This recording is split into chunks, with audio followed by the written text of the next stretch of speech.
ವಿವಿಸಿ ಬಿಟ್ಸ್ಗೆ ಸ್ವಾಗತ. ನಾನು ಕಾವ್ಯ. ಮೊದಲಿಗೆ ಹೆಡ್ಲೈನ್ಸ್. ಪುರಸಭೆ ಕಾರ್ಯವೈಖರಿಯ ಬಗ್ಗೆ ಎಆರ್ ಅಶೋಕ್ ಅಸಮಾಧಾನವನ್ನ ವ್ಯಕ್ತಪಡಿಸಿದ್ದಾರೆ. ಐಮಾಸ್ಟ್ ದೀಪಗಳ ನಿರ್ವಹಣೆಯಲ್ಲಿ ಅಧಿಕಾರಿಗಳ ನಿರ್ಲಕ್ಷ್ಯ, ರಸ್ತೆ ಅತಿಕ್ರಮಣ ತೆರವಿಗೆ ಸೂಚನೆ. ಗುಬ್ಬಿ ತಾಲೂಕಿನಲ್ಲಿ ಮನಕುಲುಕುವ ಘಟನೆ, ಮಗುವಿನೊಂದಿಗೆ ನೇಣಿಗೆ ಶರಣಾದ ತಾಯಿ, ಆಗಲವಾಡಿಯಲ್ಲಿ ಸೂತಕದ ಛಾಯೆ. ಜಿಲ್ಲೆಯ ಕೀರ್ತಿ ಹೆಚ್ಚಿಸಿದ ಯುವ ಪ್ರತಿಭೆ, ಯುಪಿಎಸ್ಸಿಯಲ್ಲಿ ಸಾಧನೆಯನ್ನಾಗೈದ ಮನೋಜ್ಗೆ ಹಾಸನ ಜಿಲ್ಲಾ ಪ್ಲಾಂಟರ್ಸ್ ಸಂಘದಿಂದ ಅಭಿನಂದನೆ.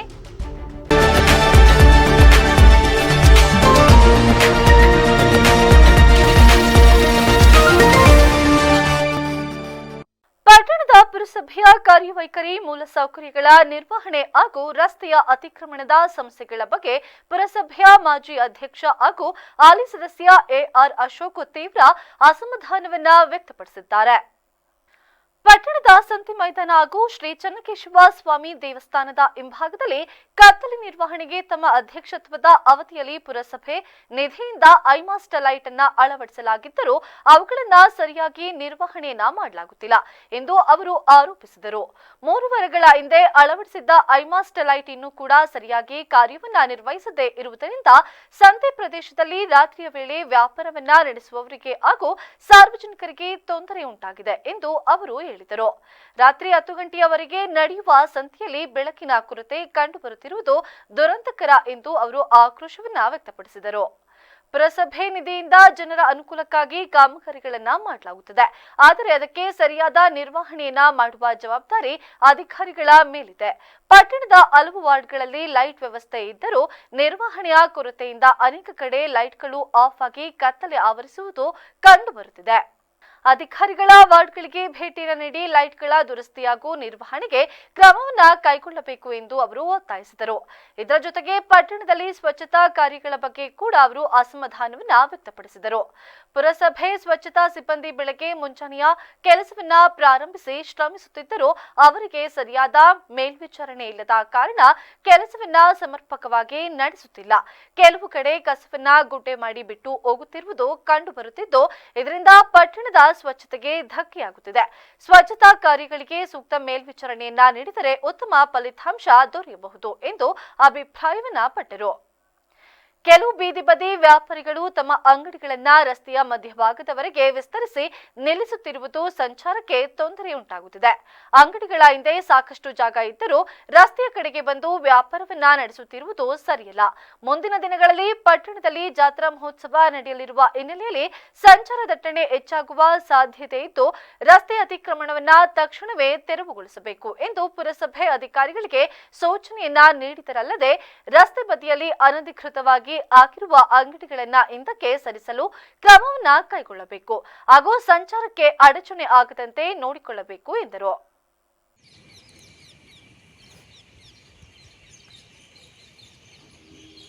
ಬೇಲೂರಲ್ಲಿ ಎಲ್ಲಿ ಕತ್ತಲೆ ಇದೆ ಅಲ್ಲಿಗೆ ಬೆಳಕನ್ನ ಕೊಡುವಂಥ ವ್ಯವಸ್ಥೆನ ನಾವು ಮಾಡ್ತೀವಿ ಅಂತ ನಮ್ಮ ಕಾಲದಲ್ಲಿ ಹೇಳಿದ್ವಿ. ಅದೇ ರೀತಿ ನಾವು ಸಂತೆ ಮೈದಾನದಲ್ಲಿ ತುಂಬ ಕತ್ತಲೆ ಇತ್ತು, ಹಾಗಾಗಿ ಇಲ್ಲಿಗೊಂದು ಐಮಾಸ್ಟ್ ಲೈಟನ್ನು ಹಾಕೋದಕ್ಕೆ ನಮ್ಮ ಕಾಲದಲ್ಲಿ ರೆಡಿ ಮಾಡಿ ಹಾಕ್ಸಿದ್ದೀವಿ. ಚನ್ನಕೇಶವ ಸ್ವಾಮಿ ದೇವಸ್ಥಾನದ ಹಿಂಭಾಗ ಇಲ್ಲಿಗೂ ಒಂದು ಹಾಕ್ಸಿದ್ವಿ. ಆದರೆ ಇದು ಹಾಕಿ ಸುಮಾರು 3 ವಾರ ಆಗಿದೆ. 3 ವಾರದಿಂದಲೂ ಸಹ ಇದನ್ನು ನಿರ್ವಹಣೆ ಮಾಡೋಕ್ಕೆ ಯಾರೂ ಸಹ ಬಂದು ನಿರ್ವಹಣೆ ಮಾಡಿ ಇಲ್ಲಿ ಬಂದಂಥ ಸಂತೆಯವರಿಗೆ ಸಂಜೆ 10 ಗಂಟೆವರೆಗೂ ನಡೆಯುತ್ತೆ. ರಾತ್ರಿ 10 ಗಂಟೆವರೆಗೂ ಸಂತೆ ಏನು ಪ್ಯಾಕಿಂಗ್ ಮಾಡ್ಕೊಳ್ಳೋದು ಇನ್ನೊಂದು ಇದ್ದೇ ಇರುತ್ತೆ ಕೆಲಸ. ಆದರೆ 3 ವಾರದಿಂದ ಇಲ್ಲಿ ಲೈಟ್ ಆನೇ ಆಗ್ತಾ ಇಲ್ಲ. ನೋಡಿ ಮೇಲೊಂದು ಸಲ ತೋರಿಸಿ ನೋಡಿ. ಆನ್ ಮಾಡ್ತೀನಿ, ಆಫ್ ಮಾಡ್ತೀನಿ, ಆನ್ ಮಾಡ್ತೀನಿ, ಆಫ್ ಮಾಡ್ತೀನಿ. ಈ ಥರ ಪುರಸಭೆಯಲ್ಲಿ ಕೆಲಸ ಮಾಡಿದರೆ ಹೇಗೆ? ನಾವು ಕಷ್ಟಪಟ್ಟು ಪುರಸಭೆ ನಿಧಿಯಿಂದ ಇದನ್ನು ಹಾಕ್ಸಿದ್ದನ್ನು ಬಳಕೆ ಮಾಡೋಕ್ಕೆ ನೀವು ಅಧಿಕಾರ ಮಾಡ್ತಾ ಇರೋರು ಅಧಿಕಾರಿಗಳು ಕೂತ್ಕೊಂಡು ಏನು ಕೆಲಸ ಮಾಡ್ತಾ ಇಲ್ವಲ್ಲ, ಹೆಂಗೆ ಇದು ಪುರಸಭೆದು ಅಂತೇಳಿ? ಯಾರು ಇದಕ್ಕೆ ಜವಾಬ್ದಾರರು? ಪುರಸಭೆ ನಿಧಿಲಿ ದುಡ್ಡು ಹಾಕಿ ನಾವು ಜನಕ್ಕೆ ಅನುಕೂಲ ಆಗೋ ರೀತಿ ಮಾಡಬೇಕು ಅಂತ ಮಾಡಿದ್ವಿ. ಮಾಡಾದ್ಮೇಲೆ ನಿರ್ವಹಣೆ ಮಾಡೋರು ಯಾರು? ಇದಕ್ಕೆ ಸಂಬಂಧಪಟ್ಟವ್ರು ಯಾರು? ಅಧ್ಯಕ್ಷರು ಏನು ಮಾಡ್ತಾ ಇದ್ದೀರಾ ಕೂತ್ಕೊಂಡು? ಬಂದು ನೋಡಿ ಈ ಥರದ್ದೆಲ್ಲ ಮಾಡಬೇಕು. ಬೇಲೂರಲ್ಲಿ ಮೂಲೆಗೆ ಹೋಗಿ ನೋಡಿ ವಾರ್ಡ್ಗಳಲ್ಲಿ ಲೈಟ್ಗಳು ವ್ಯವಸ್ಥೆ ಇದ್ದರೂ ಸಹ ನಿರ್ವಹಣೆ ಮಾಡ್ದಲೇ ಏನು ಹೇಳಿ ಲೈಟ್ಗಳು ಆಫ್ ಆಗಿ ಕತ್ತಲೆಮಯ ಆಗೋಗಿದೆ. ಎಲ್ಲೋ ತಿರ್ಗಾಡೋ ಜಾಗದಲ್ಲಿ ಮೇಯ್ನ್ ರೋಡಲ್ಲಿ ಮಾತ್ರ ಲೈಟ್ಗಳು ಕಾಣ್ತಾ ಇದೆ. ಅಷ್ಟು ಬಿಟ್ಟರೆ ಮೂಲೆ ಒಳಗಡೆ ಹೋಗ್ಬಿಟ್ಟು ನೋಡ್ಕೊಂಬನ್ನಿ ಆಯಿತಾ. ಎಷ್ಟು ಲೈಟ್ಗಳು ಆಫ್ ಆಗಿ ನಿರ್ವಹಣೆ ಅಂದರೆ ಏನು ಕೆಟ್ಟೋಗಿರುತ್ತೆ ಅದನ್ನು ರೆಡಿ ಮಾಡ್ತಾ ಇಲ್ಲ ಇವರು. ರೆಡಿ ಮಾಡಿದರೆ ಎಲ್ಲ ಸರಿಯಾಗುತ್ತೆ. ಏನು ಕೆಲಸ ತಗೋತಾ ಇಲ್ಲೋ ಇವರು ಅಧ್ಯಕ್ಷರಾದರು, ಅದಕ್ಕೆ ಸಂಬಂಧಪಟ್ಟ ಅಧಿಕಾರಿಗಳು ಯಾರ್ಯಾರು ಏನೇನು ಕೆಲಸ ಮಾಡ್ತಾರೆ ಅವರನ್ನ ಕರೆದು ಇವತ್ತು ತಾವು ಏನು ಕೆಲಸ ಮಾಡಿದ್ದೀರಾ, ಎಷ್ಟು ಮಾಡಿದ್ದೀರಾ, ಎಷ್ಟು ಬ್ಯಾಲೆನ್ಸ್ ಇದೆ ಅಂತ ಹೇಳ್ಬಿಟ್ಟು ಏನು ಲೆಕ್ಕ ತಗೊಂಡು ಅವರಿಗೆ ಕೆಲಸನ ಡೈಲಿ ಆರ್ಡ್ರ್ ಮಾಡಿದರೆ ಖಂಡಿತ ಬೇಲೂರಲ್ಲಿ ಎಲ್ಲ ಒಳ್ಳೆ ಕೆಲಸ ಆಗುತ್ತೆ. ಆದರೆ ಇದು ಯಾರೂ ಸಹ ಜವಾಬ್ದಾರಿ ಇಲ್ದಲೇ ಈ ಥರ ಎಲ್ಲ ನಿರ್ವಹಣೆ ಅಂದರೆ ಇದೊಂದೇ ಅಲ್ಲ, ಈ ಕಸ ಗುಡಿಸೋ ವಿಚಾರ ಸಮೇತ ಇರ್ಬೋದು. ಪಾಪ ಕಸ ಗುಡಿಸೋದಕ್ಕೆ ಪಾಪ ಅವ್ರು ಬೆಳಗಿಂದ 5:45 ಕೆಲಸ ಸ್ಟಾರ್ಟ್ ಮಾಡ್ತಾರೆ, ಒಳ್ಳೆ ಕೆಲಸ ಮಾಡ್ತಾರೆ. ಬಟ್ ಏನು ಅಂದರೆ ನೋಡ್ಕೊಳ್ಳೋರು ಹೇಳೋರು ಇಲ್ದಲೇ ಅವರು ಬೇಕಾಬಿಟ್ಟು ಕೆಲಸ ಮಾಡ್ತಾರೆ. ನೋಡಿ ಉದಾಹರಣೆ, ಎಲ್ಲಿ ಬೇಕು ಅಲ್ಲಲ್ಲಿ ಕಸನ ಎಷ್ಟು ನೋಡಿ ಈ ಥರ ಇಲ್ಲಿ ಗುಡ್ಡೆ ಮಾಡ್ತಾರೆ ಹೋಗ್ತಾರೆ, ಇಲ್ಲಿ ಗುಡ್ಡೆ ಮಾಡ್ತಾರೆ ಹೋಗ್ತಾರೆ. ಮೇಯ್ನ್ ರೋಡಲ್ಲೂ ಅಷ್ಟೇ ಪರ್ಕೆನ ಗಟ್ಟಿಯಾಗಿ ಇಲ್ಲಿ ನೋಡಿ ಸರ್, ಪರ್ಕೆನ ಗಟ್ಟಿಯಾಗಿ ಗುಡಿಸಿ ಸಣ್ಣ ಧೂಳನ್ನು ತಕ್ಕೊಂಡು ಹೋಗ್ತಾಯಿದ್ರು ಹಿಂದೆ. ಈಗ ಮೇಲೆ ಗುಡಿಸ್ಬಿಟ್ಟು ಅಲ್ಲಲ್ಲಿ ಗುಡ್ಡೆ ಮಾಡಿ ಹೋಗ್ತಾರೆ. ಪಾಪ ಅವ್ರು ಏನು ಮಾಡ್ತಾರೆ, ಅವರು ಯಾರು ನೋಡ್ಕೊಂಡು ಹೇಳೋರು ಬುದ್ಧಿ ಹೇಳೋರು ಬೇಕು, ಅವ್ರು ಕೆಲಸ ಮಾಡೋದಕ್ಕೇನು ಮಾಡಲ್ಲ ಅಂತ ಅಲ್ಲ. ಈ ಥರ ಬೇಲೂರಲ್ಲಿ ನಡೀತಾ ಇದೆ. ಇದನ್ನು ಜವಾಬ್ದಾರಿ ತಗೊಂಡು ಕೆಲಸನ ಮಾಡಬೇಕು. ನಾವು ಪುರಸಭೆ ಹಿಂದೆನೇ ಇರ್ತೀವಿ, ಇನ್ನು ಯಾವುದೇ ಕಾರಣಕ್ಕೂ ಬಿಡಲ್ಲ. ಸಣ್ಣ ಕೆಲಸನೂ ನೀವು ಬಂದು ಮಾಡಿಸ್ಲೇಬೇಕು. ಮಾಡಿಸ್ಲಿಲ್ಲ ಅಂದರೆ ನಾವು ದಿನ ಇದೇ ಕೆಲಸ ಮಾಡ್ತೀವಿ. ನಮ್ಮ ಮನೆ ಕೆಲಸ ಬಿಟ್ಟು ಪುರಸಭೆ ನಾವು ಅಧ್ಯಕ್ಷರಾಗಲಿ ಆಗ್ದಲೇ ಇರಲಿ, ಸದಸ್ಯರಾಗಲಿ ಆಗ್ದಲೇ ಇರಲಿ, ಸಾರ್ವಜನಿಕ ಸೇವೆ ನಾವು ಮಾಡೇ ಮಾಡ್ತೀವಿ, ಜೊತೇಲಿ ಇದ್ದೇ ಇರ್ತೀವಿ.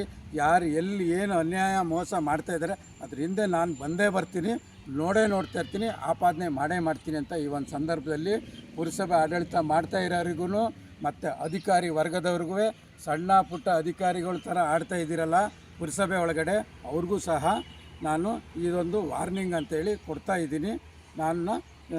ನಾವಿರೋವರೆಗೂ ನಾವು ಇದೇ ಕೆಲಸ ಮಾಡ್ಕೊಂಡು ಹೋಗ್ತೀವಿ ಅಂತ ಈ ಒಂದು ಸಂದರ್ಭದಲ್ಲಿ ತಮಗೆ ಹೇಳ್ತಾ ನನ್ನ ಮಾತು ಮುಗಿಸ್ತೀನಿ.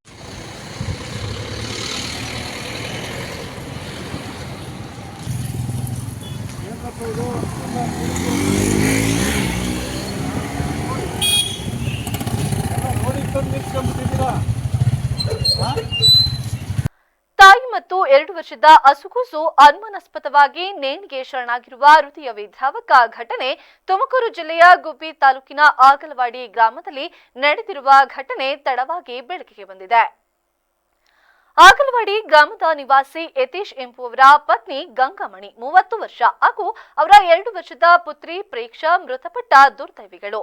ತಾಯಿ ಮತ್ತು ಮಗು ಇಬ್ಬರು ಒಂದೇ ನೇಣಿನ ಕುಣಿಕೆಗೆ ಬಲಿಯಾಗಿದ್ದು, ಈ ಹೃದಯ ವಿದ್ರಾವಕ ದೃಶ್ಯವನ್ನ ಕಂಡು ಗ್ರಾಮಸ್ಥರು ಕಣ್ಣೀರಿಟ್ಟಿದ್ದಾರೆ. ಘಟನೆಯ ಬಗ್ಗೆ ಮಾಹಿತಿ ತಿಳಿಯುತ್ತಿದ್ದಂತೆ ಸ್ಥಳಕ್ಕೆ additional SP Purushottam, DYSP Shekhar ಹಾಗೂ ಚೇಳೂರು ಪಿಎಸ್ಐ ಮಾಳಪ್ಪ ನಾಯ್ಕುಡಿ ಭೇಟಿ ನೀಡಿ ಪರಿಶೀಲನೆ ನಡೆಸಿದ್ದು, ಸಾವಿಗೆ ನಿಖರವಾದ ಕಾರಣ ಇನ್ನೂ ಕೂಡ ತಿಳಿದು ಬಂದಿಲ್ಲ. ಈ ಸಂಬಂಧ ಚೇಳೂರು ಪೊಲೀಸ್ ಠಾಣೆಯಲ್ಲಿ ಪ್ರಕರಣ ದಾಖಲಾಗಿದ್ದು, ಪೊಲೀಸರು ಮೃತದೇಹಗಳನ್ನು ಮರಣೋತ್ತರ ಪರೀಕ್ಷೆಗೆ ರವಾನಿಸಿ ಮುಂದಿನ ಕಾನೂನು ಕ್ರಮವನ್ನು ಕೈಗೊಂಡಿದ್ದಾರೆ. ಕೇಂದ್ರ ಸರ್ಕಾರದ ಅತ್ಯುನ್ನತ ಸ್ಪರ್ಧಾತ್ಮಕ ಪರೀಕ್ಷೆಯಾದ ಯುಪಿಎಸ್ಸಿ ಪರೀಕ್ಷೆಯಲ್ಲಿ 389ನೇ ರ್ಯಾಂಕ್ ಪಡೆದಿರುವ ಮನೋಜ್ ಅವರನ್ನ ಹಾಸನ ಜಿಲ್ಲಾ ಪ್ಲಾಂಟರ್ ಸಂಘದ ವತಿಯಿಂದ ಸನ್ಮಾನಿಸಿ ಅಭಿನಂದಿಸಲಾಯಿತು. ಜಿಲ್ಲಾ ಪ್ಲಾಂಟರ್ ಸಂಘದ ವತಿಯಿಂದ ಸನ್ಮಾನಿಸಿ ಸಣ್ಣ ಬೆಳೆಗಾರನ ಮಗನಾಗಿ ಹುಟ್ಟಿ ತನ್ನ ಕಠಿಣ ಪರಿಶ್ರಮ ಹಾಗೂ ಅಚಲ ಸಂಕಲ್ಪದ ಮೂಲಕ ಇಂತಹ ಮಹತ್ತರ ಸಾಧನೆಯನ್ನ ಮಾಡಿರುವುದು ನಿಜಕ್ಕೂ ಹೆಮ್ಮೆಯ ಸಂಗತಿಯಾಗಿದೆ. ನಿಮ್ಮ ಪರಿಶ್ರಮದಿಂದ ಊರಿಗೆ, ಜಿಲ್ಲೆಗೆ ಮತ್ತು ನಿಮ್ಮ ತಂದೆ ತಾಯಿಗೆ ಕೀರ್ತಿಯನ್ನ ತಂದಿದ್ದೀರಿ. ಮುಂದಿನ ದಿನಗಳಲ್ಲಿ ಆಡಳಿತ ಅಧಿಕಾರಿಯಾಗಿ ಬಡವರ ಪರ ಕೆಲಸವನ್ನ ಮಾಡಿ ಸಮಾಜಕ್ಕೆ ಮಾದರಿಯಾಗಬೇಕು ಎಂದು ಸಂಘದ ಹಿರಿಯರು ಸಲಹೆಯನ್ನ ನೀಡಿದರು. ಆಗ ಆ ಎಜುಕೇಶನ್ ಸರಸ್ವತಿ ದೇವಿ ಕೂಡ ನಮ್ಮ ಮೇಲೆ ಆಶೀರ್ವಾದ ತೋರಿಸ್ತಾಳೆ. ಸೊ ನಾನು 11th 12th ಅಲ್ಲಿ ಇರ್ಬೇಕಾದ್ರೂ ಕೂಡ ನಂಗೆ ಸರ್ ಪ್ರತಿ ದಿನಕ್ಕೆ 15 ಅವರ್ ಓದಿಸ್ತಾ ಇದ್ರು. ಸೊ ಅದಾದ್ರಿಂದ ಅವರ ಆಶೀರ್ವಾದದಿಂದ ನಾನು NITK ಸುರತ್ಕಲ್ಲಲ್ಲಿ ಫ್ರೀ ಸೀಟ್ ಸಿಗೋ ತರ ನಂಗೆ ಸ್ಕಾಲರ್ಶಿಪ್ಸ್ ಕೂಡ ಸಿಕ್ತು. ಸೊ ನವೋದಯದಲ್ಲಿ ಇರ್ಬೋದು, NITK ಇರ್ಬೋದು, ಒಂದು ಫ್ರೀ ಸೀಟ್ ಸಿಕ್ಕಿದ್ರಿಂದ ಸೊ ನನಗೆ ಒಂದು ಎಜುಕೇಶನ್ ಪವರ್ ಗೊತ್ತಿತ್ತು. ಸೊ ಅಲ್ಲಿ ನಾನು ಸುರತ್ಕಲ್ ಹೋದ್ಮೇಲೂ ಕೂಡ ಅಲ್ಲಿ ಒಂದು ಬೀಚ್ ಸ್ಕೂಲ್ ಅಂತ, ಅಲ್ಲಿ ಬಡ ಮಕ್ಕಳು ಇರ್ತಾರೆ, ಅಂದ್ರೆ ಕೂಲಿ ಕೆಲಸದವ್ರ ಮಕ್ಳು ಇರ್ತಾರೆ ಅಥವಾ ಫಿಶರ್ಮೆನ್ ಮಕ್ಳಿರ್ತಾರೆ. ಸೊ ಅವರಿಗೂ ಕೂಡ ಈ ತರ ಸಂಜೆ ಟ್ಯೂಷನ್ ತಗೊಳ್ಳೋದು ಫ್ರೀ ಆಗಿ ಆ ತರ ಮಾಡ್ತಾ ಇದ್ವಿ. ಸೊ ಅದಾದ್ಮೇಲೆ ನಂಗೆ ನನ್ನ ಚಿಕ್ಕ ವಯಸ್ಸಿಂದ ನನ್ನ ಅಮ್ಮ ಒಂದು ನಾನೊಬ್ಬ IAS ಅಧಿಕಾರಿ IPS ಅಧಿಕಾರಿ ಆಗ್ಬೇಕು ಅನ್ನೋ ಒಂದು ಆಸೆಯನ್ನ ಕೇವಲ 5 ವರ್ಷದಲ್ಲೇನೆ ನನಗೆ ಆ ಆಸೆನ ಹುಟ್ಟಿ ಹಾಕಿದ್ರು. ಸೊ ನಾನು ಈಗ NIDK ಅಲ್ಲಿ ನನಗೆ ಏನಂದ್ರೆ ಈಗ ಹೊರಗಡೆ ಒಂದು ಹೋಗಿ UPSC ಕೋಚಿಂಗ್ ತಗೋಬೇಕು ಅಂದ್ರೆ ಹತ್ತತ್ರ 1.5 to 2 lakhs ಬೇಕಾಗುತ್ತೆ. ಸೊ ನನಗೆ ಅದರಿಂದಾಗಿ ಅಷ್ಟೊಂದು ಫೈನಾನ್ಷಿಯಲಿ ಅಷ್ಟೊಂದು ಅಫೋರ್ಡ್ ಮಾಡೋದಕ್ಕೆ ಕೆಪಬಿಲಿಟಿ ಇಲ್ದಿದ್ರಿಂದ ನಾನು ಫೈನಲ್ ಇಯರ್ ಆಫ್ ಕಾಲೇಜಲ್ಲೇ ಪ್ರಿಪರೇಷನ್ ಸ್ಟಾರ್ಟ್ ಮಾಡಿದ್ದೆ. ಸೊ ಕಾಲೇಜ್ ಫೈನಲ್ ಇಯರ್ ಇದ್ದಾಗಲೇ ನಾನು ಪ್ರಿಲಿಮ್ಸ್ ಕ್ರ್ಯಾಕ್ ಮಾಡಿದ್ದೆ. ಸೊ ಅದಾದ್ಮೇಲೆ ಈ ಸಂದರ್ಭದಲ್ಲಿ ಸಂಘದ ಅಧ್ಯಕ್ಷರಾದ ಪರಮೇಶ್, ಹಾಸನ ಜಿಲ್ಲಾ ಪ್ಲಾಂಟರ್ ಸಂಘದ ಗೌರವ ಕಾರ್ಯದರ್ಶಿ ಲೋಹಿತ್ ಕೌಡಳ್ಳಿ, ಕಸಬಾ ಹೋಬಳಿ ಬೆಳೆಗಾರರ ಸಂಘದ ಅಧ್ಯಕ್ಷರಾದ KV ಮೇಘರಾಜ್ ಸೇರಿದಂತೆ ಇತರ ಪದಾಧಿಕಾರಿಗಳು ಹಾಜರಿದ್ದರು. ಗನ್ ಪರವಾನಗಿ ನವೀಕರಣದ ಪ್ರಕ್ರಿಯೆಯನ್ನ ಸುಲಭಗೊಳಿಸುವ ಉದ್ದೇಶದಿಂದ ತಾಲೂಕು ಮಟ್ಟದಲ್ಲಿ ಅಗತ್ಯ ವ್ಯವಸ್ಥೆಯನ್ನ ಕಲ್ಪಿಸಬೇಕು ಎಂದು ಸಕಲೇಶಪುರ ಕ್ಷೇತ್ರದ ಶಾಸಕ ಸಿಮೆಂಟ್ ಮಂಜು ಅವರು ಸದನದಲ್ಲಿ ಮನವಿಯನ್ನ ಮಾಡಿದರು. ಈ ಕುರಿತು ಸದನದಲ್ಲಿ ಮಾತನಾಡಿದ ಶಾಸಕರು, ಪ್ರಸ್ತುತ ಗನ್ ಪರವಾನಗಿ ನವೀಕರಣಕ್ಕಾಗಿ ಪರವಾನಗಿಗಾರರು ತಮ್ಮ ಗನ್ಗಳನ್ನು ತೆಗೆದುಕೊಂಡು ಜಿಲ್ಲಾ ಕೇಂದ್ರಗಳಿಗೆ ತೆರಳಬೇಕಾಗಿರುವುದು ಗ್ರಾಮೀಣ ಭಾಗದ ಜನರಿಗೆ ತೊಂದರೆ ಉಂಟು ಮಾಡುತ್ತಿದ್ದು, ದೂರದ ಪ್ರದೇಶಗಳಿಂದ ಜಿಲ್ಲಾ ಕೇಂದ್ರಕ್ಕೆ ಪ್ರಯಾಣಿಸುವುದು ಸಮಯ ಹಾಗೂ ವೆಚ್ಚದ ದೃಷ್ಟಿಯಿಂದ ಕಷ್ಟಕರವಾಗುತ್ತಿದೆ. ಆದ್ದರಿಂದ ಈ ಪ್ರಕ್ರಿಯೆಯನ್ನು ಸರಳಗೊಳಿಸುವ ನಿಟ್ಟಿನಲ್ಲಿ ತಾಲೂಕು ಮಟ್ಟದಲ್ಲೇ ಗನ್ ಪರವಾನಗಿ ನವೀಕರಣಕ್ಕೆ ಅಗತ್ಯ ವ್ಯವಸ್ಥೆಯನ್ನ ಕಲ್ಪಿಸಬೇಕು ಎಂದು ಅವರು ಮಾನ್ಯ ಗೃಹ ಸಚಿವರಿಗೆ ಮನವಿಯನ್ನ ಮಾಡಿದರು. ಇಂತಹ ವ್ಯವಸ್ಥೆ ಜಾರಿಯಾದರೆ ಗ್ರಾಮೀಣ ಭಾಗದ ರೈತರು ಮತ್ತು ಪರವಾನಗಿದಾರರಿಗೆ ಹೆಚ್ಚಿನ ಅನುಕೂಲವಾಗಲಿದ್ದು, ಜನಸಾಮಾನ್ಯರ ಸಮಸ್ಯೆಗಳಿಗೆ ಸ್ಪಂದಿಸಿ ಸದನದಲ್ಲಿ ಈ ವಿಷಯವನ್ನ ಪ್ರಸ್ತಾಪಿಸಿದ ಶಾಸಕ ಸಿಮೆಂಟ್ ಮಂಜು ಅವರ ಕ್ರಮಕ್ಕೆ ಕ್ಷೇತ್ರದ ಜನರು ಮೆಚ್ಚುಗೆಯನ್ನ ವ್ಯಕ್ತಪಡಿಸಿದ್ದಾರೆ. ಮಾನ್ಯ ಗೃಹ ಮಂತ್ರಿಗಳು ಗನ್ನನ್ನ ರಿನಿವಲ್ ಮಾಡಿಸ್ಬೇಕು ಅಂತ ಹೇಳಿದ್ರೆ ತಾಲೂಕ್ ಹೆಡ್ ಕ್ವಾರ್ಟರ್ ಇಂದ ಜಿಲ್ಲಾ ಒಂದ್ ನಿಮಿಷ SP ಇದಕ್ಕೆ ಗನ್ನನ್ನ ತಗೊಂಡು ಹಂಗಲ್ಲ, ರಿನಿವಲ್ ಮಾಡ್ಸಕ್ಕೆ ನಾನು ಹೇಳೋದು ತಾಲೂಕ್ ಮಟ್ಟದಲ್ಲಿ ಅವಕಾಶ ಮಾಡಿಕೊಟ್ರೆ ಒಳ್ಳೇದು. ಯಾಕೆಂದ್ರೆ ಆ ಗನ್ನನ್ನ ಹಿಡ್ಕೊಂಡು KSRTC ಬಸ್ ಅಲ್ಲಿ ಇದ್ರಲ್ಲೆಲ್ಲ ತಗೊಂಡು ಜಿಲ್ಲಾ ಇದು ಕಚೇರಿಗೆ ತಗೊಂಡೋಗಿ ಅಲ್ಲಿಂದ ರಿನಿವಲ್ ಮಾಡಿಸ್ಕೊಂಡ್ ಬರ್ಬೇಕು. ತಾಲೂಕ್ ಕಚೇರಿಯಲ್ಲೇ ಕೊಟ್ರೆ ತುಂಬಾ ಅನುಕೂಲ ಆಗತ್ತೆ. ಇಲ್ಲ ಅಂದ್ರೆ ಜಿಲ್ಲಾ ಮಟ್ಟಕ್ಕೆ ತಗೊಂಡೋಗೋದು ವಾಪಸ್ ತಗೊಂಡ್ಬರ್ತಕ್ಕಂಥದ್ದು ತುಂಬಾ ಕಷ್ಟ. ಅಲ್ಲ ಸಭಾಧ್ಯಕ್ಷ ಕ್ವಶನ್ ಹಾಕಿದ್ರೆ ನಂಗೆ ಬಂದಿಲ್ಲ 2 ವರ್ಷದಿಂದ ಕೊಡ್ತೀನಿ. ಅದಕ್ಕೋಸ್ಕರ ತಮ್ಮ ಮುಖಾಂತರ ಇಲ್ಲಿ ಹೇಳಿದ್ರೆ ನೀವು ಇದ್ದಾಗ ಹೇಳಿದ್ರೆ ಅದು ಟ್ವೈಟ್ ಇರುತ್ತೆ. ಹಂಗಾಗಿ ದಯವಿಟ್ಟು ಮಾನ್ಯ ಗೃಹ ಮಂತ್ರಿಗಳು ಅದನ್ನ ತಾಲೂಕ್ ಕೇಂದ್ರದಲ್ಲೇ ರಿನಿವಲ್ ಮಾಡ್ಕೊಡಕ್ಕೆ ಅವಕಾಶ ಮಾಡಿಕೊಟ್ರೆ ಬಾರಿ ಒಳ್ಳೇದು. ತಾಲೂಕ್ ಹೆಡ್ ಕ್ವಾರ್ಟರ್ ಇಂದ 100 ಕಿಲೋಮೀಟರ್ ತಗೊಂಡ್ಬಂದು ಅದು ಪಾಲಿಸಿ ಡಿಸಿಷನ್, ಅದನ್ನ ನಾವು ಪರಿಶೀಲನೆ ಮಾಡಬಹುದು. ಯಾಕೆಂದ್ರೆ ತಮ್ಗೆ ಅಷ್ಟೇ ಅಲ್ಲ, ಇಡೀ ರಾಜ್ಯದಲ್ಲಿ ತಾಲೂಕು ಮಟ್ಟದಿಂದ ಕೊಡ್ಬೇಕು ರಿನಿವಲ್ ಮಾಡಿ ಅಂತೇಳಿ ಮತ್ತೆ ಯಾರಿಗೆ ಅಧಿಕಾರ ಕೊಡ್ಬೇಕು ಪ್ರಶ್ನೆ ಬರ್ತದೆ. ಯಾಕಂದ್ರೆ ಅಲ್ಲಿ ಜಿಲ್ಲಾಧಿಕಾರಿಗಳು ರಿನ್ಯೂ ಮಾಡ್ತಾರೆ, ಇಲ್ಲಿ ತಾಲೂಕು ಮಟ್ಟದಲ್ಲಿ ಯಾರು, ಆಗ ತಾಲೂಕು ಮ್ಯಾಜಿಸ್ಟ್ರೇಟ್. ಜಿಲ್ಲೆಯ ಯಲಬುರ್ಗಾ ವಿಧಾನಸಭಾ ಕ್ಷೇತ್ರದ ಅಭಿವೃದ್ಧಿಗೆ ಸಿದ್ದರಾಮಯ್ಯ ನೇತೃತ್ವದ ಸರ್ಕಾರ ಉತ್ತಮ ಅನುದಾನವನ್ನ ನೀಡಿದೆ ಎಂದು ಕಾಂಗ್ರೆಸ್ ಮುಖಂಡರು ಹರ್ಷವನ್ನ ವ್ಯಕ್ತಪಡಿಸಿದ್ದಾರೆ. ಈ ಕುರಿತು ಸುದ್ದಿಗಾರರೊಂದಿಗೆ ಮಾತನಾಡಿದ ಎಂಕಣ್ಣ ಅವರು, ಕುಡಿಯುವ ನೀರು, ಕ್ರೀಡಾಂಗಣ ಸೇರಿದಂತೆ ಇತರೆ ಯೋಜನೆಗಳಲ್ಲಿ ಕೋಟ್ಯಾಂತರ ರೂಪಾಯಿ ಅನುದಾನವನ್ನ ಕಲ್ಪಿಸಿದ್ದು, ತಾಲೂಕಿನ ಜನತೆ ಮುಖ್ಯಮಂತ್ರಿ ಹಾಗೂ ಶಾಸಕ ರಾಯರೆಡ್ಡಿ ಅವರಿಗೆ ಅಭಿನಂದಿಸಲು ತಾಲೂಕಿನಿಂದ ನಿಯೋಗವನ್ನ ಹೋಗಲಾಗುವುದು ಎಂದು ತಿಳಿಸಿದರು. ಆಮೇಲೆ ಇಲ್ಲಿ ರಾದೂರು ಗ್ರಾಮಕ್ಕೂ ಸಹಿತ ಹೋಗುತ್ತಿಲ್ಲ. ಇದರ ಕಾರಣ ಏನಂದ್ರೆ, ಇದರಲ್ಲಿ 15 ಹಳ್ಳಿ ಕೊಪ್ಪಳ ತಾಲೂಕಿಗೆ ಹೋಗೋದು ನೀರು, ಅಲ್ಲಿ 12ನೇ ಭಾಗ ಅವರೇ ಅಲ್ಲಿ ಉಪಯೋಗಿಸೋದ್ರಿಂದ ಉಳಿದ ನೀರಿನಲ್ಲಿ ನಮ್ಮ ಸಮಗ್ರವಾಗಿ ಯಾವ ಊರಿಗೂ ನೀರು ಸರಿಯಾಗಿ ಬರ್ತಿದ್ದಿಲ್ಲ. ಆಮೇಲೆ ಇದನ್ನು ಮನಗಂಡು ಆಲ್ಮಟ್ಟಿಯಿಂದ ನಮ್ಮ ಇಡೀ ತಾಲೂಕಿನ ಎಲ್ಲ ಸಮಗ್ರ ಗ್ರಾಮಗಳಿಗೆ ಕುಡಿಯೋ ನೀರು ಬೇಕಂತ ಹೇಳಿ ಈಗ ಕಳೆದ 4-5 ವರ್ಷದಲ್ಲಿ ಆ ಯೋಜನೆ ಮಾಡಿದ್ರು. ಮತ್ತೆ ಈ ಹಳ್ಳಿ ಆ ಯೋಜನೆಗೆ ಟೇಲೆಂಡ್ ಆಯ್ತು. ಇದು ಕಟ್ಟೆ ಕಡೆಯ ಹಳ್ಳಿ ಆಯ್ತು. ಆಮೇಲೆ ಅವತ್ತು ತುಂಗಭದ್ರದಲ್ಲಿ 50 ಲೀಟ್ರು ಈ ತುಂಗದಿಂದ ಬಂತು ಅಂತ ಹೇಳಿ ಲೆಕ್ಕ ಹಿಡಿದು ನಮ್ಗೆ ಈ ಕಡೆ ಕಮ್ಮಿ ನೀರು ಕೊಟ್ಟು ಆಲ್ಮಟ್ಟಿಯಿಂದ ಕೊಡೋದು. ಅದಕ್ಕೆ ಈ ಹಳ್ಳಿಗೆ ನೀರಿನ ಪ್ರತಿಯೊಬ್ಬ ವ್ಯಕ್ತಿಗೂ 80 ಲೀಟರ್ ಕೊಡುವಂಥ ಉದ್ದೇಶ ಸಫಲತೆ ಆಗಲಿಲ್ಲ. ಅದಕ್ಕೆ ಈ ಮೊನ್ನೆ CM ಅವರಿಗೆ, ನಮ್ಮ ಸಿದ್ದರಾಮಯ್ಯ ಸಾಹೇಬರಿಗೆ ಇದನ್ನೆಲ್ಲ ಮನವರಿಕೆ ಮಾಡಿಕೊಟ್ಟು ಪದೇ ಒಂದೇ ಊರಿಗೆ 200-300 ಯೋಜನೆ ಅಂದ್ರೆ ಸರಿಯಾಗಲ್ಲ ಅಂತ ಚೀಫ್ ಮಿನಿಸ್ಟರ್ ಹೇಳಿದ್ರು ಸಹಿತ ಇವರು ಒಂದು ವರದಿ ತಗೊಂಡು ಹೋಗಿ ಅದನ್ನೆಲ್ಲ ಚೀಫ್ ಮಿನಿಸ್ಟರ್ಗೆ ಮನವರಿಕೆ ಮಾಡಿ. ಈ ಸಂದರ್ಭದಲ್ಲಿ ತಾಲೂಕಿನ ಕಾಂಗ್ರೆಸ್ ಮುಖಂಡರು, ಕಾರ್ಯಕರ್ತರು ಉಪಸ್ಥಿತರಿದ್ದರು. ಯಲಬುರ್ಗಾ ತಾಲೂಕಿನ ಬೇವೂರು ಗ್ರಾಮದಲ್ಲಿ ಇಂದು ಸಮಾಜೋತ್ಸವ ಕಾರ್ಯಕ್ರಮ ಆಚರಣೆ. ರಾಯಚೂರು ಕೊಪ್ಪಳ ವಿಭಾಗದ ಆರ್ಎಸ್ಎಸ್ ಪ್ರಚಾರಕ ವಿಠಲ್ ಜಿ ಅವರು ಮಾತನಾಡಿ, ದೇಶದ ಪ್ರತಿಯೊಬ್ಬ ಯುವಕ, ಯುವತಿ, ಮಹಿಳೆಯರು, ಮಕ್ಕಳು ಇಂದು ಸಂಘಟನೆಯ ಬಲವನ್ನ ತುಂಬುವ ಕೆಲಸವನ್ನ ಮಾಡಬೇಕಿದೆ. ಇದರಿಂದ ಇಂದು ರಾಷ್ಟ್ರ ಬಲಿಷ್ಠವಾಗಿ ಬೆಳೆಯಲು ಸಾಧ್ಯವಾಗುತ್ತದೆ. ನೆರೆಯ ಬಾಂಗ್ಲಾ, ಚೀನಾ ಮತ್ತು ಪಾಕಿಸ್ತಾನ ರಾಷ್ಟ್ರಗಳು ಭಾರತದ ಮೇಲೆ ನಿರಂತರ ದಾಳಿಯನ್ನ ಮಾಡುತ್ತಾ ದೇಶದ ಸಮಗ್ರತೆಗೆ ಧಕ್ಕೆಯನ್ನ ತರುತ್ತಿವೆ. ಅನೇಕ ಮಹಾಪುರುಷರ ಶ್ರಮದ ಫಲವಾಗಿ ಭಾರತ ಶಕ್ತಿಶಾಲಿ ರಾಷ್ಟ್ರವಾಗಿದೆ ಎಂದು ತಿಳಿಸಿದರು. ತಿಂಗಳಿಂದ ಇಡೀ ದೇಶದಲ್ಲಿ ಬೇರೆ ಬೇರೆಯ ಮಂಡಲಗಳಲ್ಲಿ ಈ ರೀತಿಯ ಹಿಂದೂ ಸಮ್ಮೇಳನಗಳನ್ನ ಇಡೀ ದೇಶದ ತುಂಬೆಲ್ಲ ನಡ್ಕೊಂಡು ಬಂದಿದೆ. ನಾವು ಸಹಿತ ನಮ್ಮ ಯಲಬುರ್ಗಾ ತಾಲೂಕಿನ ಅನೇಕ ಹೋಬಳಿಯ ಮಟ್ಟದಲ್ಲಿ ಸಹಿತ ಹಿಂದೂ ಸಮ್ಮೇಳನಗಳಾಯಿತು. ಯಲಬುರ್ಗಾ, ಕುಕ್ನೂರು, ಮಂಗಳೂರು, ಹಿರೇವಂಕಲಕುಂಟ, ಇಟಗಿ ಮತ್ತು ಇವತ್ತು ಕೊನೆಯ ಬೇವೂರು ಮಂಡಲದ ಹಿಂದೂ ಸಮ್ಮೇಳನಗಳನ್ನು ನಾವು ಮಾಡ್ತಾ ಇದ್ದೀವಿ. ಮುಖ್ಯ ಉದ್ದೇಶ, ನಾನಿಲ್ಲಿ ಸಾಕಷ್ಟು ವಿಷಯಗಳನ್ನು ಎಲ್ಲವೂ ಕಾರ್ಯಕ್ರಮದಲ್ಲಿ ಕುಕನೂರು ಅನ್ನಧಾನೇಶ್ವರ ಮಠದ ಮಹದೇವ ಸ್ವಾಮಿಗಳು, ಶ್ರೀ ಬಸವಲಿಂಗ ಸ್ವಾಮೀಜಿ ದಿವ್ಯ ಸಾನ್ನಿಧ್ಯವನ್ನ ವಹಿಸಿದ್ದರು. ಬುಡ್ಡಪ್ಪ, ಶರಣಪ್ಪ ಗಂಗಾಡಿ, ಬಸಲಿಂಗಪ್ಪ ಭೂತೆ, ಮಲ್ಲನಗೌಡ, ಕೋನನಗೌಡ ಸೇರಿದಂತೆ ಇತರರು ಭಾಗವಹಿಸಿದ್ದರು. ನದಿಗೆ ಅರಿವೇ ಜೀವ, ತಾನು ಅರಿಯುವ ದಿಕ್ಕಿನ ವಿರುದ್ಧ ಅರಿತರೆ ಅದು ನಾಶಕ್ಕೆ ಮುನ್ನುಡಿ. ನದಿಯ ನೀರನ್ನ ಸುರಂಗ ಕೊರೆದು ಇಂದಕ್ಕೆ ಹರಿಸುವ ಶರಾವತಿ ಪಂಪ್ಡ್ ಸ್ಟೋರೇಜ್ ಯೋಜನೆ ಬೇಡ ಎಂದು ಶ್ರೀರಾಮಚಂದ್ರಪುರ ಮಠಾಧೀಶ ಶ್ರೀ ರಾಘವೇಶ್ವರ ಭಾರತಿ ಮಹಾಸ್ವಾಮೀಜಿ ಅವರು ತಿಳಿಸಿದ್ದಾರೆ. ಹೊನ್ನವರ ಪಟ್ಟಣದ ಮೂಡುಗಣಪತಿ ಸಭಾಭವನದಲ್ಲಿ ಶರಾವತಿಯನ್ನ ಉಳಿಸಿ ಹೋರಾಟ ಸಮಿತಿ ವತಿಯಿಂದ ಆಯೋಜಿಸಿದ್ದ ಶರಾವತಿ ಪಂಪ್ಡ್ ಸ್ಟೋರೇಜ್ ಯೋಜನೆಯ ವಿರುದ್ಧ ಬೃಹತ್ ಪ್ರತಿಭಟನಾ ಸಮಾವೇಶದಲ್ಲಿ ಸಾನ್ನಿಧ್ಯವನ್ನ ವಹಿಸಿ ಆಶೀರ್ವಚನವನ್ನ ನೀಡಿದ ಶ್ರೀಗಳು, ದೇವರು ನಮಗೆ ಕೊಟ್ಟಿರುವ ಪ್ರಕೃತಿ, ಪೂರ್ವಿಕರು ಕೊಟ್ಟಿರುವ ಸಂಸ್ಕೃತಿ, ಇವೆರಡನ್ನ ಉಳಿಸಿಕೊಳ್ಳಬೇಕು. ಮಗು ತಾಯಿ ಹಾಲು ಕುಡಿಯುವುದು ಸಂಸ್ಕೃತಿ. ಅದೇ ರೀತಿ ಶರಾವತಿಯ ನದಿಯ ನೀರನ್ನ ಕೃಷಿಗೆ ಕುಡಿಯಲು ಬಳಸುವುದು ಮತ್ತು ಅದು ನಮ್ಮ ಸಂಸ್ಕೃತಿ. ನದಿಯನ್ನ ಶೋಷಣೆ ಮಾಡುವುದು ವಿಕೃತಿಯಾಗಿದ್ದು ತಾಯಿಯ ರಕ್ತ ಕುಡಿದಂತೆ. ಪ್ರಕೃತಿ ನಾಶ ಮಾಡುವ ಎಲ್ಲಾ ಯೋಜನೆಗಳಿಗೂ ಉತ್ತರ ಕನ್ನಡಕ್ಕೆ ಬರುತ್ತವೆ. ಜನರ ಅಭಿಪ್ರಾಯ ಕೇಳುವ ವ್ಯವಧಾನ ಯಾರಿಗೂ ಕೂಡ ಇಲ್ಲಿ ಇಲ್ಲ. ಇಲ್ಲಿಯ ಪರಿಸರ ಧಾರಣ ಶಕ್ತಿ ಎಷ್ಟು ಎಂಬ ಮಾನದಂಡವಿಲ್ಲ. ಇಲ್ಲಿಯ ಜನರ ಜೀವಕ್ಕೆ ಏನು ಬೇಕೋ ಆ ಯೋಜನೆಗಳು ಬರಲಿ. ಜಿಲ್ಲೆಯನ್ನ ಹಿಂಡಿ ರಸವನ್ನ ಬೇರೆಲ್ಲಿಗೋ ತೆಗೆದುಕೊಂಡು ಹೋಗುವ ಯೋಜನೆ ಬೇಡ. ಪ್ರಕೃತಿಗೆ ಮತ್ತು ಸಂಸ್ಕೃತಿಗೆ ಹಾನಿ ಮಾಡುವ ಯೋಜನೆಗಳು ಯಾವುದೂ ಬೇಡ.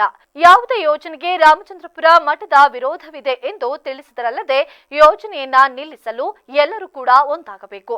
ನಮ್ಮಲ್ಲಿ ಒಡಕು ಬರಬಾರದು. ಎಲ್ಲರೂ ಸೇರಿ ಹೋರಾಟವನ್ನ ಮಾಡೋಣ ಎಂದರು. ಇಟ್ಟುಕೊಂಡು ಹೋಗುವುದು ನಮ್ಮ ಕೆಲಸ. ಅದು ಸಂಸ್ಕೃತಿ ಎಂಥ ಅದ್ಭುತವಾದ ಸಂಸ್ಕೃತಿ. ಎದ್ದಾಳದಿಂದ ಬದುಕುವವರಿಗೆ, ಬದುಕಾಳದಿಂದ ಗೆಲ್ಲುವವರಿಗೆ, ಸುತ್ತಾಳದಿಂದ ಸಾಯುವವರಿಗೆ ಎಷ್ಟೆಲ್ಲ ಈ ಸಂಪ್ರದಾಯಗಳು ಮಾತುಗಳು ನಮ್ಮಗಳು ಅತ್ಯದ್ಭುತವಾದ ಸಂಸ್ಕೃತಿ. ಇದು ಕೂಡ ನಾವು ನೀವು ಮಾಡಿದ್ದಲ್ಲ, ನಮ್ಮಲ್ಲಿ ಮತ್ತು ಆದದ್ದಲ್ಲ, ಮುಂದಿನಿಂದ ಬಂದಿರುವಂಥದ್ದು. ಹಾಗಾಗಿ ಎಲ್ಲರೂ ಉಳಿಸ್ಕೊಳ್ಬೇಕು. ಬಿಡುಗಡೆ ಬಂದರೆ ವಿಕೃತಿ, ಪ್ರಕೃತಿ ಉಳಿಸ್ಕೊಳ್ಬೇಕು, ಸಂಸ್ಕೃತಿ ಉಳಿಸ್ಕೊಳ್ಬೇಕು. ವಿರೋಧಾದಿಗಳು ವಿಕೃತಿ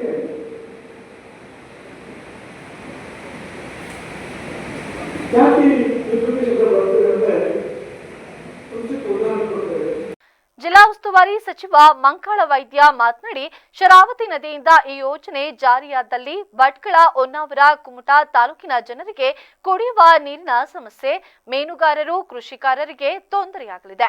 ಯೋಜನೆಯ ಬಗ್ಗೆ ಮಾಹಿತಿ ಸಿಕ್ಕ ತಕ್ಷಣವೇ ಮುಖ್ಯಮಂತ್ರಿಗೆ, ಇಂಧನ ಮಂತ್ರಿಗೂ ಸಮಸ್ಯೆಯ ಬಗ್ಗೆ ಅರಿವನ್ನ ಮೂಡಿಸುತ್ತೇನೆ. ಬಸವರಾಜು ಬೊಮ್ಮಾಯಿ ಮುಖ್ಯಮಂತ್ರಿ ಇದ್ದಾಗ ಈ ಯೋಜನೆಯ ವಿಧಾನ ಸಭೆಯಲ್ಲಿ ಘೋಷಣೆಯಾಗಿದೆ. ಆ ವೇಳೆಯಲ್ಲಿ ಜಿಲ್ಲೆಯ 6 ಜನ ಶಾಸಕರು ಇದ್ದರು. 15 ದಿನ ಮಾತನಾಡಲು ಅವಕಾಶವಿತ್ತು. 6 ಜನರಲ್ಲಿ ಯಾವ ಶಾಸಕರು ಕೂಡ ಮಾತನಾಡಿಲ್ಲ. ಯೋಜನೆಗೆ ತಡೆ ನೀಡಿರುವ ಕೇಂದ್ರ ಸರ್ಕಾರಕ್ಕೆ ಅಭಿನಂದಿಸುತ್ತೇನೆ ಎಂದರು.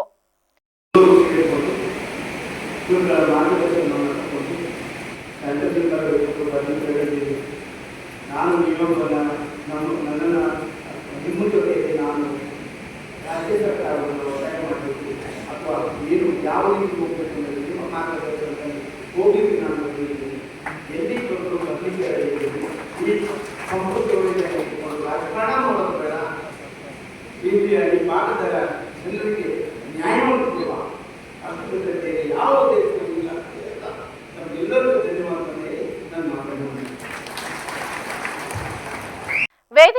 ನಾರಾಯಣಗುರು ಶಕ್ತಿಪೀಠದ ಡಾಕ್ಟರ್ ಪ್ರಣವಾನಂದ ಸ್ವಾಮೀಜಿ, ಶಾಸಕರಾದ ದಿನಕರ ಶೆಟ್ಟಿ, ಶರಾವತಿಯನ್ನ ಉಳಿಸಿ ಹೋರಾಟ ಸಮಿತಿ ಅಧ್ಯಕ್ಷ ಚಂದ್ರಕಾಂತ್ ಕೊಚರೆಕರ, ಮಾಜಿ ಶಾಸಕ ಸುನಿಲ್ ನಾಯ್ಕ್ ಸೇರಿದಂತೆ ಮತ್ತಿತರರು ಉಪಸ್ಥಿತರಿದ್ದರು.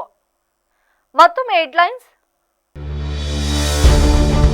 ಪುರಸಭೆ ಕಾರ್ಯವೈಖರಿಯ ಬಗ್ಗೆ ಎಆರ್ ಅಶೋಕ್ ಅಸಮಾಧಾನವನ್ನ ವ್ಯಕ್ತಪಡಿಸಿದ್ದಾರೆ. ಐಮಾಸ್ಟ್ ದೀಪಗಳ ನಿರ್ವಹಣೆಯಲ್ಲಿ ಅಧಿಕಾರಿಗಳ ನಿರ್ಲಕ್ಷ್ಯ, ರಸ್ತೆ ಅತಿಕ್ರಮಣ ತೆರವಿಗೆ ಸೂಚನೆ.